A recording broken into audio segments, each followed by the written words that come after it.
사랑하는 성도 여러분, 한 주간도 안녕하셨습니까? 우리를 죽기까지 사랑하신 예수님의 마음을 생생하게 그려보는 귀한 시간 되기를 간절히 축복합니다. 오늘 주제를 한 설교 안에 다루기에는 시간이 너무나 부족합니다. 하지만 그만큼 이 중요한 주제에 대해서 확실한 성경적인 개념을 가지고 튼튼한 신앙을 찾아갈 수 있는 시간이 되기를 바랍니다. 우리는 하나님의 공의 시리즈 말씀 가운데 이제 마지막 세 번째 시간에 이르렀습니다. 지난 두 번의 시간을 통해서 하나님의 구원의 계획이 얼마나 철저한 질서와 원칙 안에 이루어지고 있었는지를 알게 되었고, 예수님의 십자가의 깊은 의미를 깨달아 아는 소중한 시간이 되었기를 소망합니다. 오늘 마지막 세 번째 시간은 감탄할 수밖에 없는 천년기의 목적과 이유라는 제목으로 다음 두 가지 질문에 성경적인 해답을 갖는 중요한 힌트의 시간이 되면 좋겠습니다. 재림 이후에 천년기가 왜 필요한가? 그 목적과 이유가 무엇인가? 그리고 천년기 직후 이 악인들을 다시 부활시키고 완전한 소멸을 하시는 이유가 무엇인가? 성경에 쓰여진 천년기에 대해서 크게 세 가지 해석으로 나뉘게 되는데, 그것을 학자들은 다음과 같이 정리하여 구분합니다. 첫 번째는 전천년설입니다. 천년 왕국이 임하기 전에 그리스도의 재림이 먼저 있고, 천년을 문자적인 천년으로 보는 것이지요. 우리 재림교회가 가장 성경적이라고 믿고 또 해석하는 부분입니다. 두 번째로 후천년설입니다. 그리스도의 재림이 있기 전 먼저 천년 왕국이 임한다는 학설이지요. 세 번째로 무천년설입니다. 천년을 문자적인 천년이 아니라 이 상징이라고 보는 것이죠. 즉, 그리스도의 초림부터 재림 때까지의 전체적인 기간을 상징한 것으로 해석하는 것입니다. 천년기에 대한 가장 정확한 해석은 무엇일까요? 거두절미하고 이것은 다니엘과 요한계시록에 대한 정확한 이해가 있을 때 명확해집니다. 다른 말로 하나님께서 인류에 구원하시는 그 모든 구원의 청사진을 한눈에 볼 수 있을 때 자연스럽게 연결되어 해석되어집니다. 성경 예언 해석에 어려움을 겪고 있는 장로교를 포함하여 다른 많은 교단들 대부분 후천년설 또는 무천년설을 지지하고 있습니다.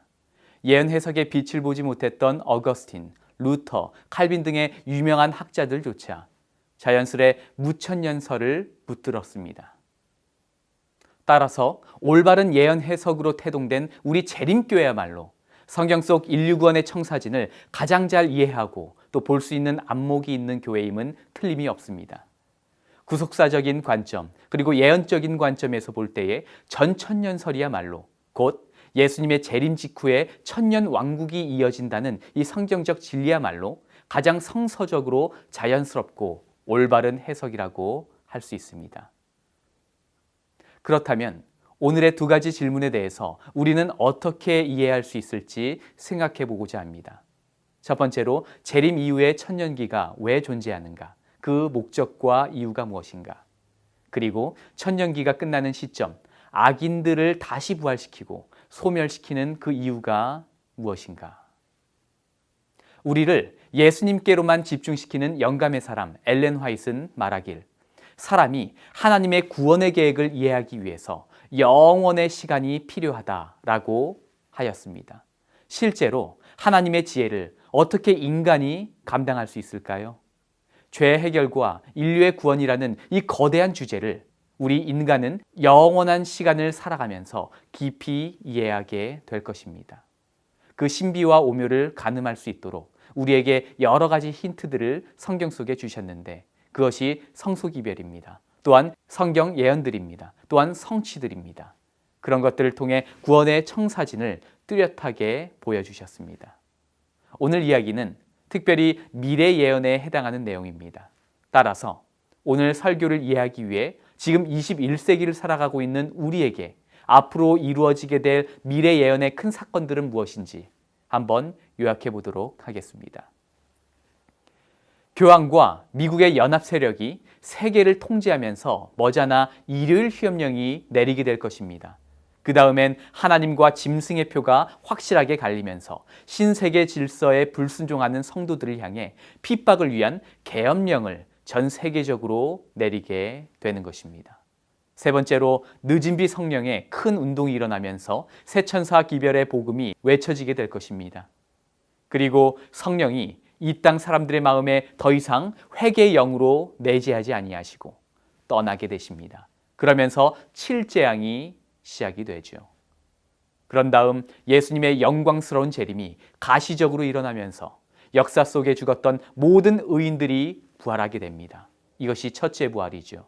그 직후에 1000년 동안 하늘도성에서의 삶이 이어질 것입니다. 이것을 천년기라고 부릅니다. 결박되었던 사탄이 풀려나고 역사 속 모든 악인들이 둘째 부활을 하게 되며 동시에 하늘에서 내려온 새 예루살렘을 공격하는 장면들이 펼쳐집니다. 그리고 그때에 악인들은 영멸하는 불이 하늘에서 떨어져 소멸되어 없어지게 됩니다. 마지막으로 이 지구는 재창조되어 영원한 사람의 거처가 될 것입니다. 이런 구속사적 흐름 가운데 천년기는 자연스럽게 연결되어 해석되는 것입니다. 예수님의 재림의 대사건 직후에 하늘에 준비된 큰 도성에서 구원받은 성도들이 1000년 동안의 시간을 보내고 다시 이 땅으로 온다는 내용이 분명하게 기록되어 있습니다. 중요한 것은 보통 기독교인들이 이 사실을 영적으로만 해석할 뿐 또는 다르게 해석할 뿐 거의 믿는 사람들이 없다는 것은 놀라운 일입니다.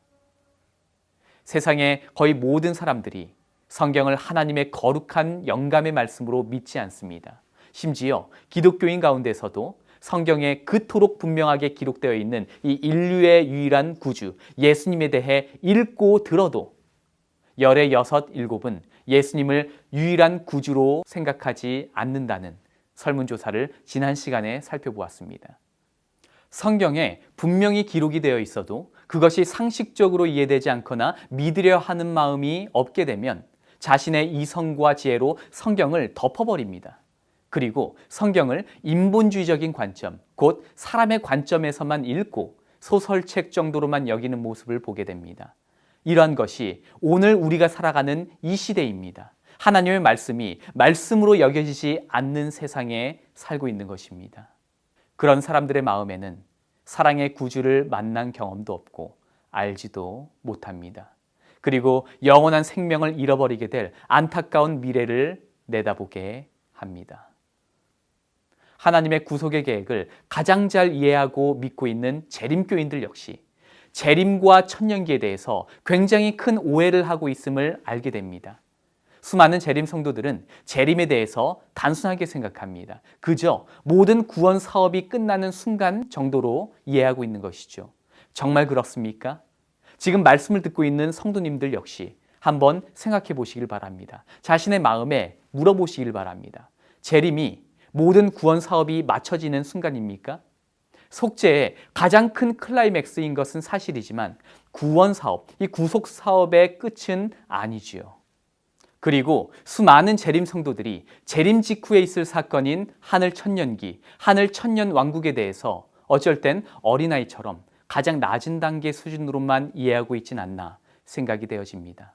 소위 그들이 이해하는 천년기는 죄된 세상에서 수고했으니 그 보상으로 호화롭게 즐기는 하와이 여행쯤으로 여길 때가 많다는 것을 알게 됩니다. 사랑하는 성도님들이시여, 여러분들은 어떻게 이해하고 있습니까? 천년기가 왜 존재해야 합니까? 그 목적과 이유가 무엇입니까? 여러분들은 무엇이라고 답하시겠습니까? 오늘 그 답을 위해 이 시간을 보내고 있는 것입니다. 이 시간이 유익한 믿음의 성장의 시간이 되기를 간절히 축복합니다. 사람에게 자유가 있다는 것이 늘 우리의 삶을 윤택하게 하는 건 아닌 것 같습니다. 죄된 인간에게 자유는 타협과 나태함의 덫을 만듭니다.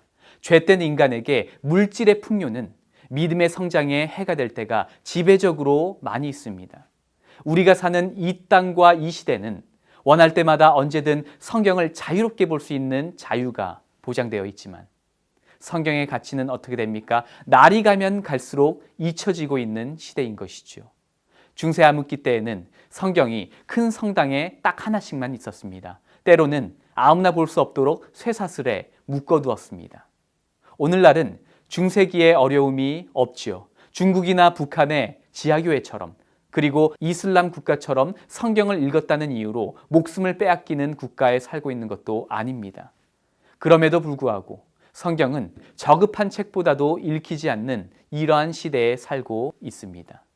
지금 말하는 이 이야기가 오늘 나의 이야기처럼 들리고 있다면 얼마나 슬프고 무서운 일입니까? 말씀 묵상의 계획을 다시 한번 필살적으로 회복하는 그 마음이 실제 결심까지 이어지기를 간절히 기도합니다. 그럼 천년기에 대해서 집중해서 생각해 보면 좋겠습니다. 천년기의 이유와 목적은 무엇입니까? 그저 죄된 세상에서 승리를 얻고 구원받은 자들이 화로운 생활을 하는 것으로 생각하십니까? 그것이 아니라고 말씀드렸습니다. 그럼 하나님께서 천년기를 왜 만드셨는지 그 이유와 목적이 궁금해지기 시작합니다. 여러분은 이것에 대해서 어떻게 읽거나 배우셨습니까? 또 묵상해 보셨습니까? 천년기는 요한계시록 20장에 상세하게 기록되어 있습니다. 용을 잡으니 곧 옛뱀이요 마귀요 사단이라. 잡아 1000년 동안 결박하여 무적에게 던져 잠그고 그 위에 임봉하여 1000년이 차도록 다시는 만국을 미혹하지 못하게 하였다가 그 후에는 반드시 잠깐 놓이리라. 또 내가 보좌들을 보니 거기 앉은 자들이 있어 심판하는 권세를 받았더라. 또 내가 보니 예수의 증거와 하나님의 말씀을 인하여 목배임을 받은 자들의 영혼들과 또 짐승과 그 우상에게 경배하지도 아니하고 이마와 손에 그의 표를 받지 아니한 자들이 살아서 그리스도와 더불어 1000년 동안 왕노릇하니. 1000년의 시간 동안 사단은 더 이상 미혹할 자를 얻지 못하고 홀로 이 땅, 이 지구에 갇혀 있게 됩니다. 그리고 남은 자의 특징을 가진 안식일을 포함하여 모든 하나님의 계명을 지키는 자들, 그리고 예수 믿음을 붙드는 자들은 구원을 받아 하늘에서 1000년 동안 왕노릇하듯 지낸다고 기록되어 있습니다. 그런데 왕노릇하듯 지낸다는 것이 천년기의 의미나 목적이라고 말하지는 않습니다. 다른 특별한 깊은 의미가 있음을 기억해야 합니다. 천년기의 목적을 풀 수 있는 핵심 키는 어디에 있을까요? 바로 요한계시록 20장 4절에서 찾을 수가 있습니다. 4절 초반부에 무엇이라고 되어 있습니까? 또 내가 보좌들을 보니 거기 앉은 자들이 있어 심판하는 권세를 받았더라. 보좌에 앉은 자들이 뭐하는 권세를 받았다고요? 심판하는 권세를 받았다는 것을 잘 기억하시길 바랍니다. 심판은 오직 하나님만이 하실 수 있는 영역 아닙니까?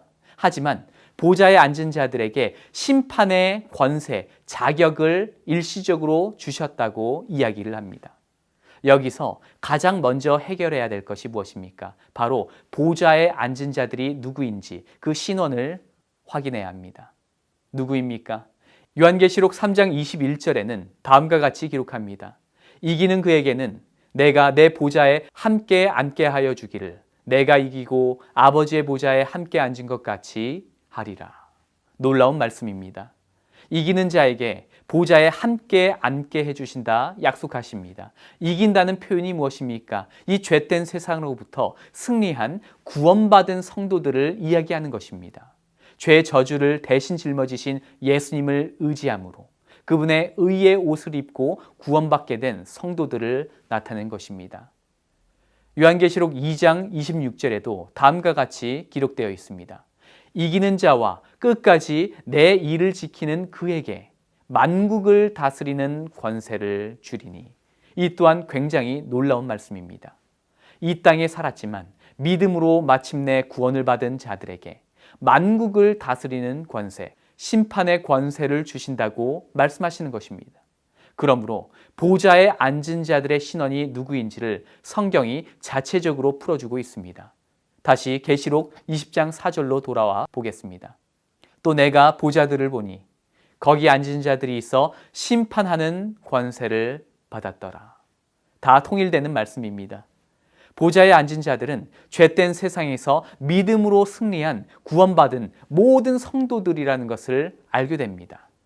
그럼 다음 질문이 이어지죠.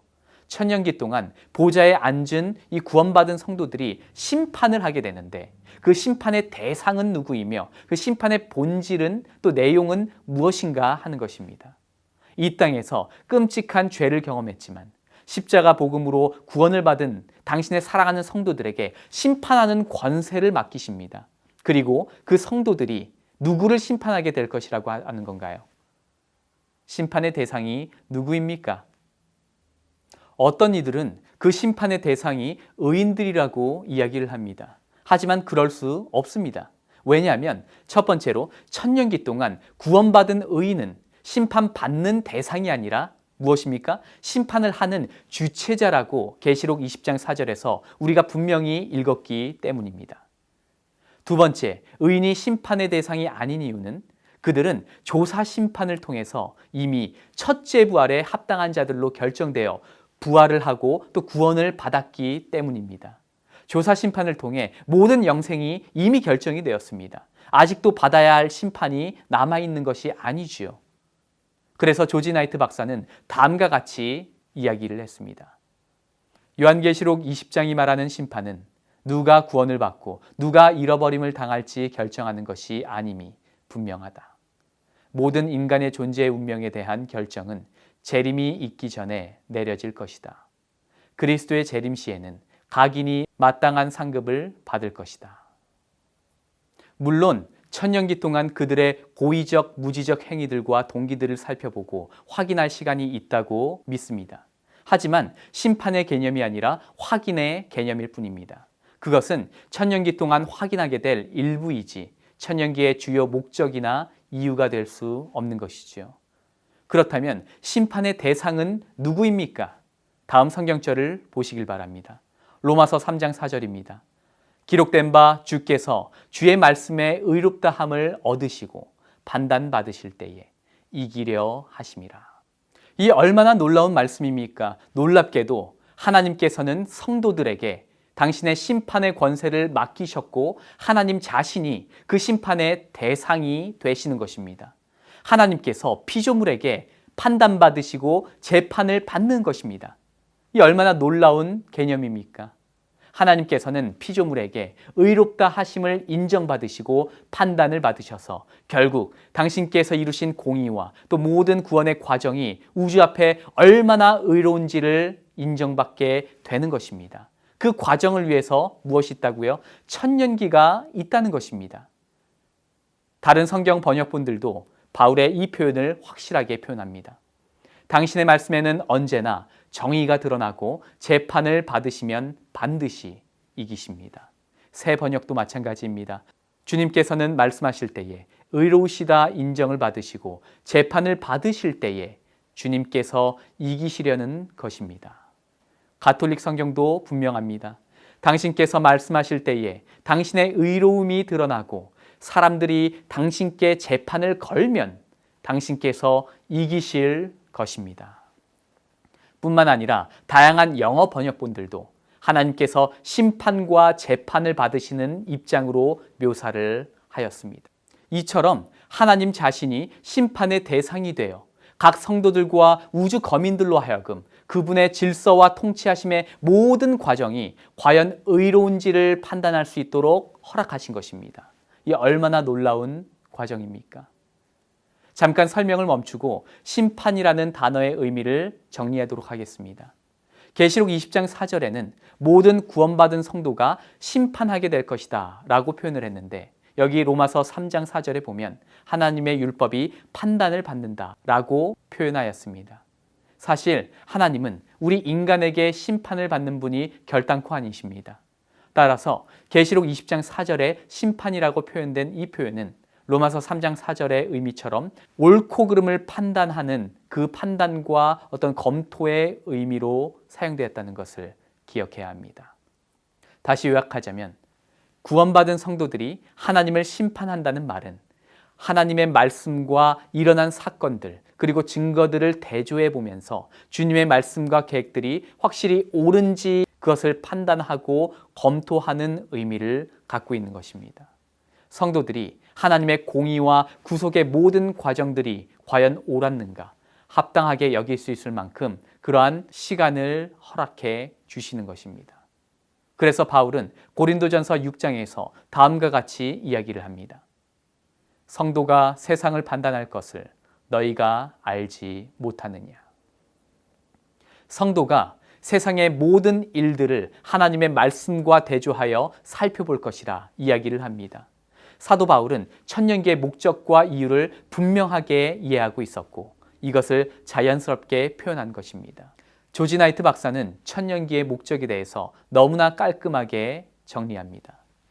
천년기의 목적은 죄에 대한 하나님의 심판 및 그리스도 안에서 이루신 그분의 해결책이 적합한지를 심판할 시간과 기회를 성도들에게 제공하는 데 있다.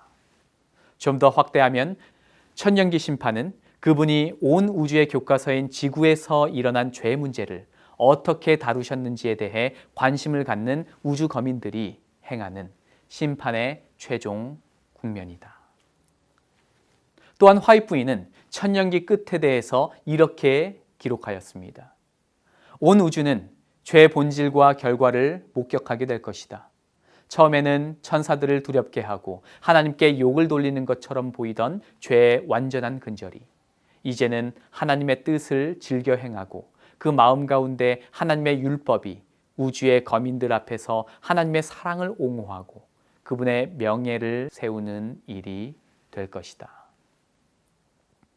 그리스도의 구속 사업으로 말미암아 하나님의 정부가 공의롭다는 것이 입증되었다. 전능하신 하나님은 사랑의 하나님이라는 것이 공표되었다.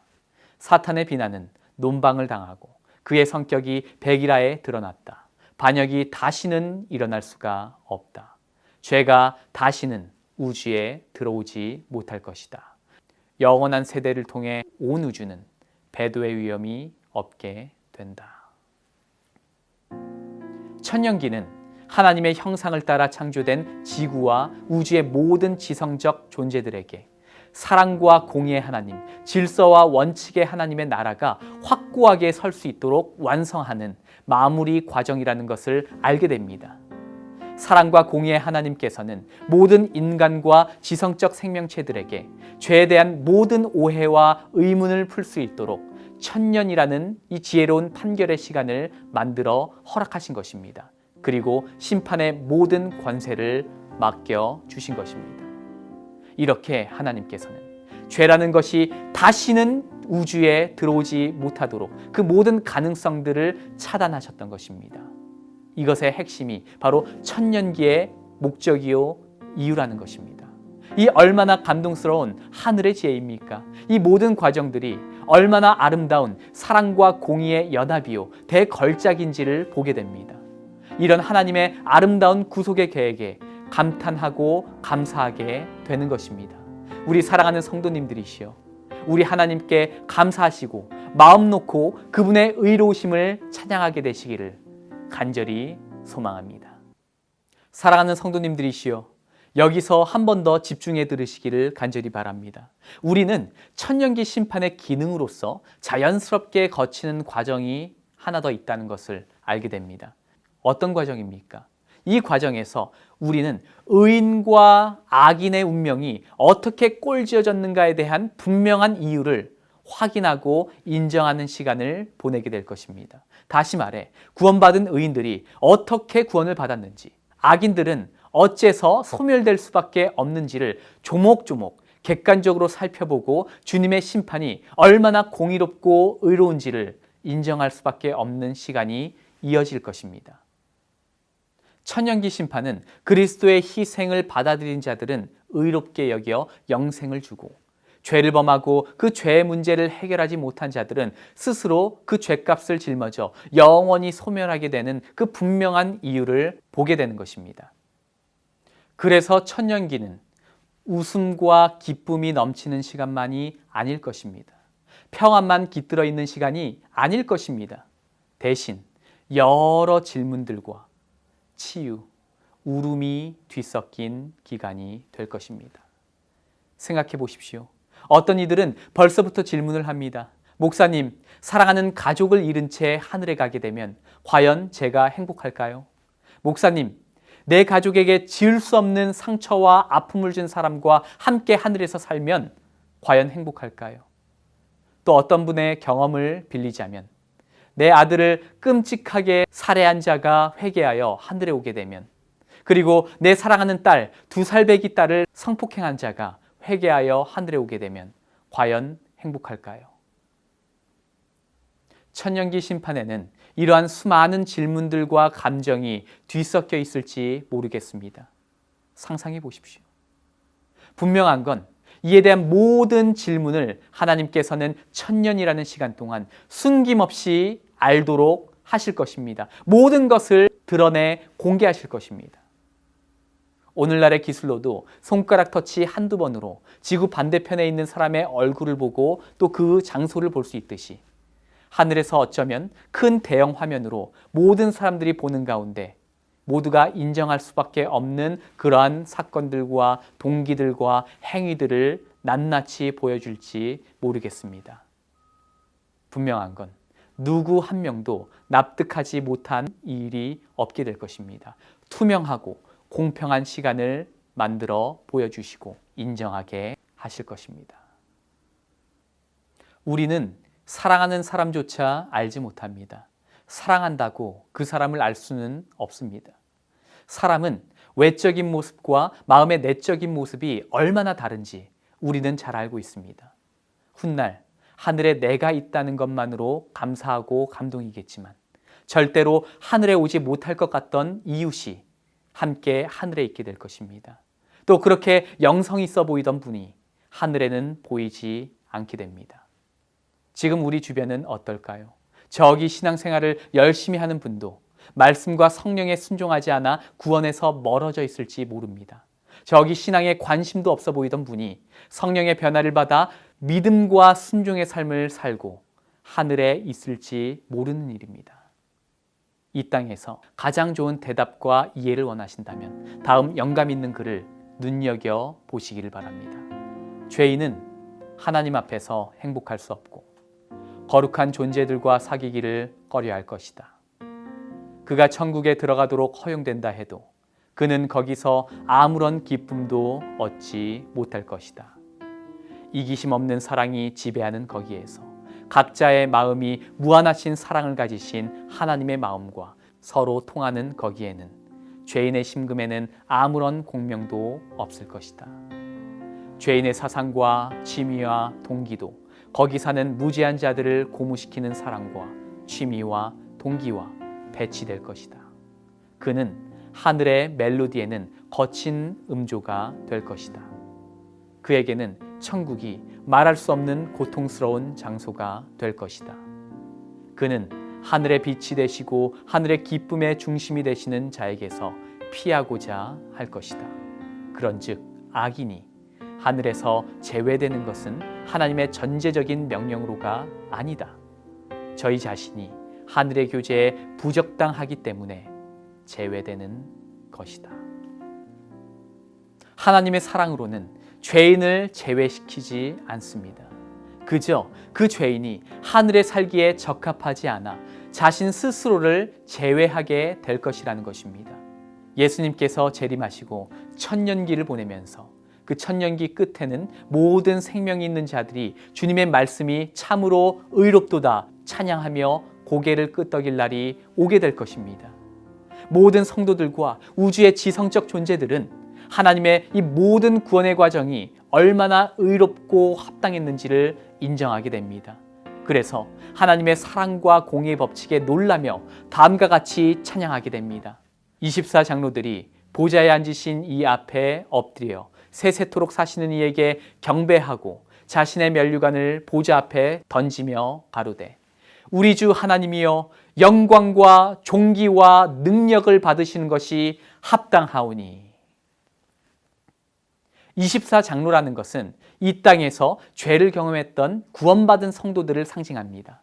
그들이 하나님이여 영광과 존귀와 능력을 받으시는 것이 합당합니다 하면서 인정하고 찬양하게 될 날이 온다는 것입니다. 하늘에 가기 전 오늘 우리의 삶에서도 이렇게 외칠 수 있으면 좋겠습니다. 우리 주 하나님이여 영광과 존귀와 능력을 받으시는 것이 합당하십니다. 이제 영감적인 글을 다 함께 큰 소리로 맞추어 읽고 마무리로 흘러가도록 하겠습니다. 대쟁투는 끝났다. 죄와 죄인들은 없어졌다. 온 우주는 깨끗해졌다. 오직 조화와 기쁨의 맥박만이 온 우주의 만물을 통해 고동친다. 생명과 빛과 환희가 만물을 창조하신 분에게서 끝없이 넓은 우주로 퍼져나간다. 가장 작은 원자로부터 가장 큰 세계에 이르기까지 만물은 조금도 흠이 없는 아름다움과 완전한 기쁨으로 하나님은 사랑이시라 선포한다. 우리 사랑하는 성도님들이시여, 우리는 이 땅에서 죄의 영향 속에서 고달픈 인생을 살아가지만 눈을 들어 예수님을 바라보시고 주님 안에서 용기와 희망을 얻기를 간절히 소망합니다. 죄는 반드시 끝날 것입니다. 완전히 끝날 날이 다가오고 있습니다. 창조주 하나님의 사랑과 공의의 손길이 우리를 덮게 될 날이 오게 되는 것입니다. 우리 구주 예수님께서는 우리가 흘린 모든 눈물을 닦아주시고 억울함을 풀어주실 것입니다. 그리고 우리가 가지고 있던 모든 죄에 대한 의문점들과 질문들을 주님께서는 말끔하게 풀어주실 날이 올 것입니다. 사랑하는 성도님들이시여, 사랑과 공의의 하나님 앞에 마음과 믿음을 드리시기를 간절히 바랍니다. 용기를 내어 사시기를 간절히 소망합니다.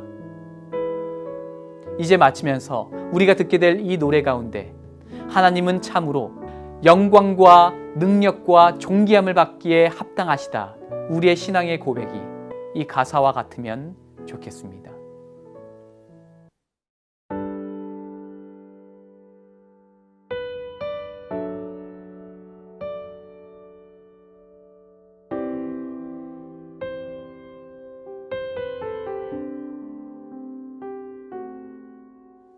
주님 큰 영광 받으소서. 홀로 찬양 받으소서.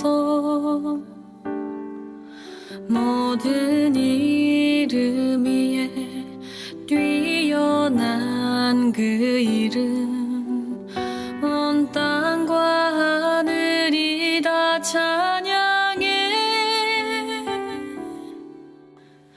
겸손하게 우리 무릎 꿇고 주 이름 앞에 영광 돌리세. 모두 절하세.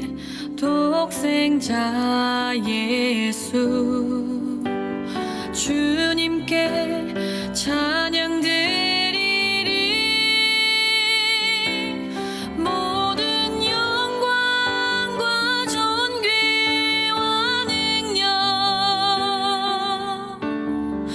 받으소서.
사랑하는 성도님들이시여, 하나님은 영광과 능력과 존귀받기에 합당하신 분임을 고백하게 되시기를 간절히 소망합니다. 우리는 3번의 시간 동안 하나님의 공의라는 말씀 시리즈의 시간을 통해 다음 질문들에 대한 힌트를 얻었습니다. 여러분의 신앙이 사랑과 공의의 하나님 안에서 굳건하게 세워지고 희망과 믿음을 갖고 강건하게 서기를 예수님의 이름으로 기도합니다. 다 함께 기도하시겠습니다. 사랑과 공의의 하나님 아버지, 인류를 구원하시고 죄 문제를 해결하시며 온 우주를 통치하시는데 아버지의 사랑과 공의의 법칙 안에서 그 모든 것들을 이루어 주시니 감사합니다. 우리는 그 하나님의 한결같으심을 바라보고 하나님의 말씀대로 순종하며 사는 성숙한 그리스도인, 또 주님의 사랑받는 자녀가 될 수 있도록 인도하여 주시옵소서. 예수님의 이름으로 기도합니다. 아멘. 사랑하는 성도 여러분, 그동안 우리는 하나님의 공의라는 말씀 시리즈를 통해 하나님을 향한 믿음을 회복하는 시간을 가졌습니다. 여러분들에게 용기와 희망이 되었기를 소망하면서 다음 말씀 시간에 또 찾아뵙도록 하겠습니다. 감사합니다.